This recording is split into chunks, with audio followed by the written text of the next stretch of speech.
Wide depth of field. So, depth of field. It's the amount of space around a subject that's in focus, essentially.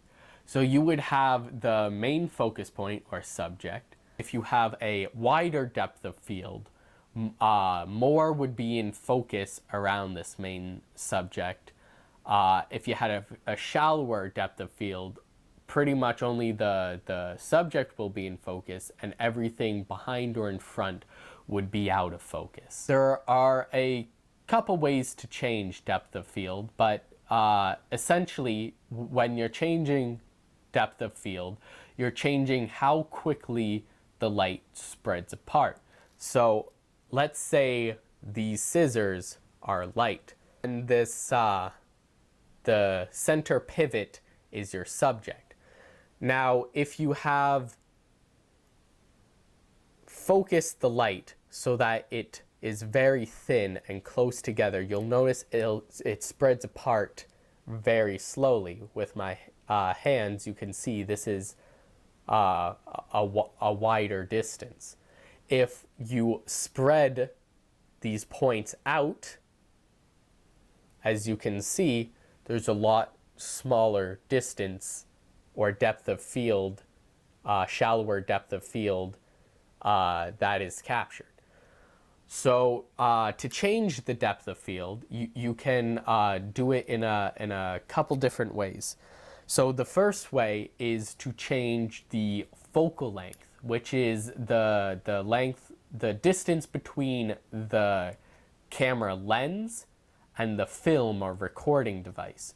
So as you increase the distance, you'll create a shallower depth of field because the light will spread more between the film and the lens while it's recording. While if you shorten the focal length, you'll have a wider depth of field because the light spreads apart slower or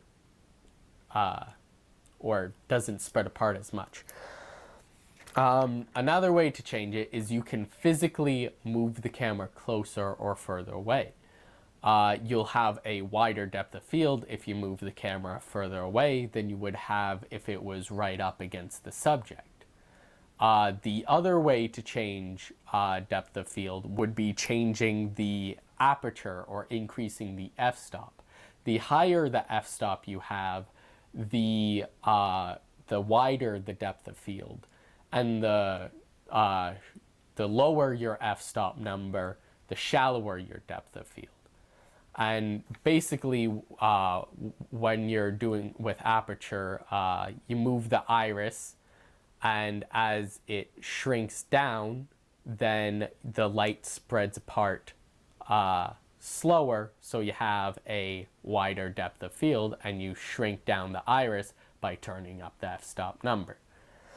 Now, in our experiment, I noticed very quickly that when zooming in and out on the subject, you could very clearly see the background and the foreground become out of focus as I zoomed in closer or increased that focal length. It was a little more subtle when I was moving the camera closer to my subject. I may have moved it a little too close, but you could still see the background become a little bit out of focus as I moved in closer.